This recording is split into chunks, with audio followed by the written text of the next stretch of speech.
All right, so we're joined here by Kat Penno. Kat, you've been on the podcast just as many times, I think, as Andy Bellavia. I think you two are tied for the lead in terms of most appearances on the Future Ear Radio podcast. So, thank you so Cool. much for thank you so much for being a part of the podcast for the first 100 episodes and for being here for episode 100. So, wanted to just bring you on, give you a chance to introduce yourself and share with us what's on your mind.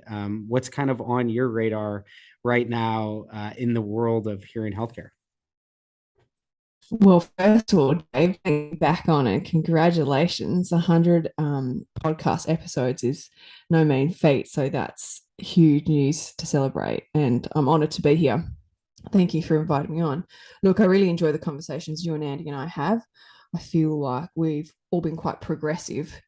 So these last couple of months, I have not just a couple of months, I should backtrack. Since I've been in this profession, I have always been quite client centered. So I've jotted down a few notes that I'd like to present today, and this is where I see the holistic future or the broader future of hearing healthcare and then healthcare in general. I think these points will be applicable to. So I think the biggest drive for change in healthcare is the change in consumer behavior. So what they want, when they want it, and how they want it. And that term can be pretty broadly applied to all healthcare scenarios, but in particular to hearing health. I think we're going to see an increase in individuals wanting personalized data and personalized experiences. The one size fits all approach won't cut it anymore. So, how we deliver these services and products cannot be done in a traditional bricks and mortar clinic in silos. And I think that our consumers, once they get to a certain point of self management, will need the next level up of some sort of coaching, education, guidance. This is where the professional services comes in.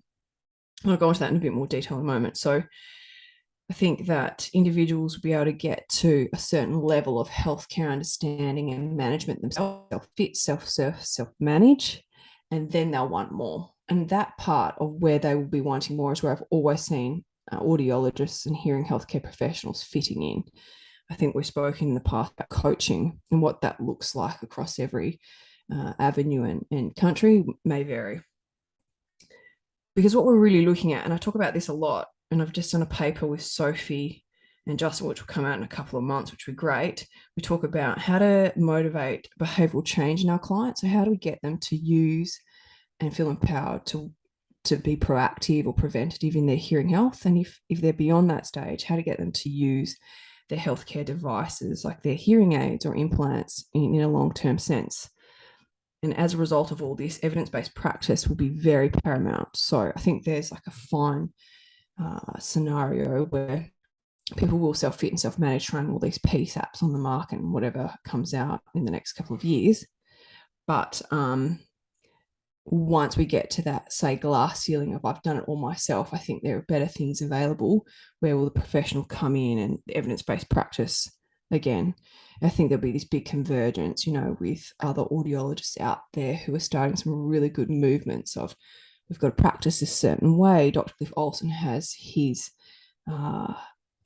great niche happening there. I think those sort of practices will really have a ripple effect across what we see happening in hearing health. What's up? On top of that, so that's one point. So the change in consumer behavior, we're already seeing people wanting to wear more devices, which lends to another question. We speculate this a lot in our industry at the moment, but what about the mass normalization of hearables and hearing aids? When is that going to happen? In the next 3 to 5 years is where I'm still hypothesizing this, but I said that probably a year or two ago with you and Andy. I think there will be a mass normalization of a hearable device on ears, but we're certainly not there. So I think, 3 to 5 years from now, maybe 2025 plus, I don't know what that looks like. I think everyone's speculating. Everyone's really excited about this OTC Act to a certain degree, but it's a lot harder than we think. I think that hearing technology will continue to converge. We'll see this mass blend and less understanding of consumer versus medical grade. So devices will just offer this standard, which will be almost medical grade and excellent in terms of audio quality, the data it collects, the experiences it gives you, and then how those are sold or accessed by the population is another question. So, and I think with all these three main points, so the change in consumer behavior, the blending or convergence of technologies or the hardwares, where does professional fit in? So I think audiologists and hearing healthcare professionals will be in great demand over time. And so producing good quality, accessible hearing healthcare professionals is something we've got to be thinking of all the time. And challenging the status quo of how they're educated and the curriculum that is delivered to them wherever they're getting the education. And then at the same time, Dave, I always think, is there going to be a stagnation or a demise of traditional bricks and mortar clinics? And, as consumers have this increase in demand of convenience, how do they access everything I've been talking about to the most effect that they can? Those are things that have been on my mind and where I really see our industry going. So I think it'd be very consumer led.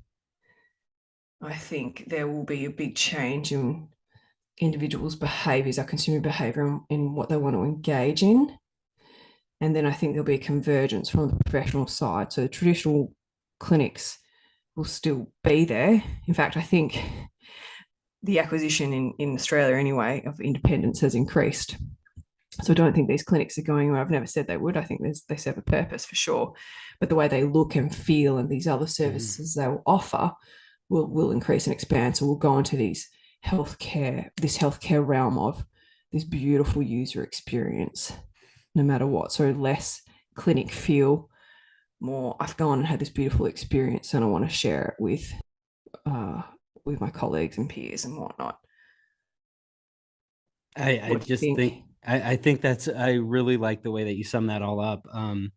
You came prepared. I like it because I think that you touch on a lot of things there, which is, the empowerment of the consumer and the consumer sort of driving the change. And I think a lot of that's going to be enabled by this convergence, like you said, of devices where, you know, I think that the big question mark is going to be like, where do you fit in as an audiologist or a hearing professional in a world where maybe these self-fit devices are really good. Maybe they can be programmed quite easily. And so maybe your value isn't really in the programming of these devices. And it's more like what you said with coaching and like basically making people feel like they're getting the most out of these things, but also that they have, in the same way that you have every other medical professional that you see throughout your life consistently is like the de facto expert for you for that part of your body.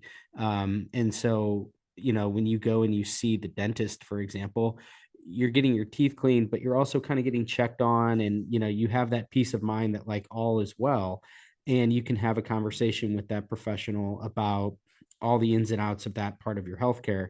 And I think that, it's interesting to think about, like, as if the market does, like you said, kind of eventually tip, and the normalization of wearing these things, where what if we're a lot closer than we think to where maybe as a whole we just sort of cast off the idea that hearing aids are synonymous with being geriatric, and treating your hearing health through devices that look like hearing aids and things that look more like earbuds is totally normal.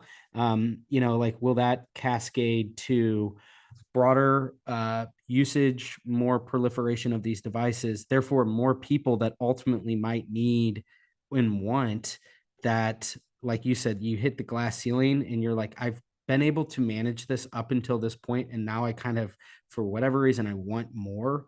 um, that's where the professional, I think, has a really strong role to play, but I don't know how defined that role is yet, because I think that so much of the professional's role is still so rooted in the programming of the devices and the facilitation and the dispensing of the devices. And so again, I just think what happens when that maybe becomes less of a priority in the mind of the consumer because they can do a lot of that themselves, it doesn't necessarily detract from the value of the professional. I think it just shifts the value. And that actually might be a really big positive thing. So I'm right with you on this that I think we're at a really interesting point in hearing healthcare broadly speaking, where I think there's going to be, I think, a little bit of a renaissance in what the professional really does uh, with the bulk of their time. And I love what your podcast represents, and all the guests you've had you've interviewed or you've selected to interview have been. It blows my mind, I suppose, is what I'm trying to say. Is you've reached 100 episodes and you've interviewed some really amazing healthcare professionals and experts in their areas and thought leaders. I mean, it's already happening from the professional point of view. The way individuals are delivering their services is fantastic to see. You know, there's Treble Health out there who have their completely online services. Tuned has come into the US market recently. Oh, is it forgive me, I'll forget her name, but whoever has started the mobile hearing health services, like these ideas is and these businesses that everybody's starting is what's also going to facilitate the Totally. education of consumers to come to audiologists or hearing healthcare professionals as the specialist in this area. So, you know, these are individuals that are in America predominantly. And I just think, gosh, this is awesome that everyone's got the tenacity and the persistence to try something new, because that's the best way we're going to see how things work, is to offer these niche services. And 4 or 5 years ago, there was another guest who was doing concierge audiological services, and I was like, that's awesome. And Mm-hmm. you know, you've got this premium service, premium price point, accessibility. You know, you've targeted that niche, you've thought about your business model, and you're making it work. So I think, you know, I can't all the guests you've brought on, I can't begin to think that there's no change that's not going to happen in a profession, because the desire is certainly there. Um, it's only a matter of time. Yeah, the thing with this podcast has been that it's like the really interesting and cool thing about it has been that there was a time when I wasn't nearly as connected and familiar with who was who, and so I did an episode. I found you, I found Andy through Twitter, and so I think all of us sort of found each other online and then formed actual relationships with one another, and we've had great dialogue, and I think that has sort of served as a little bit of a magnet for more people to kind of come into the fold. And a lot of these people, now we're really well aware of. And for me, I couldn't agree more with you that probably the thing that gets me most excited is knowing that there's some really, really smart people that are doing innovative things that are actually going to not only be, I think, really powerful for their own customers, but because we live in these times where we're kind of like all online and it's pretty transparent and there's this level of collaboration, I feel like what you're doing and what a lot of these other people that are on this episode are doing will very much be, I think, like facilitated and fostered in a larger sense because other people are going to take bits and pieces of others' ideas as they embark with their own thing. So I think that that's a really encouraging development that's happening, like broadly speaking, is just this whole idea of people sort of collaborating and coming up with the future collectively, on and independently, but also sort of collectively and together, which is super fascinating in my opinion. And to add that before we wrap up, I'm also, it's really cool to hold these spaces and have these discussions where we inspire each other and work together. I think it's awesome. It's also going to be really interesting to see where the big players in this space come from and maneuver and go, because there's already been a lot of changes and pivots, um, not just from the hearing aid manufacturers, but the bigger consumer brands coming into this space. So I definitely look forward to doing our annual wrap up with the three amigos, you, Andy, and I, and then Absolutely. having a good debrief on that later. But thank you so much for your time, and congratulations on the 100 episodes. That is sensational. Thank you, Kat. I really appreciate all the different chats that we've had, you coming on the podcast all these different times. It's been really, really fun doing this with you. So thank you. And yes, we will definitely do a Three Amigos chat later on this year.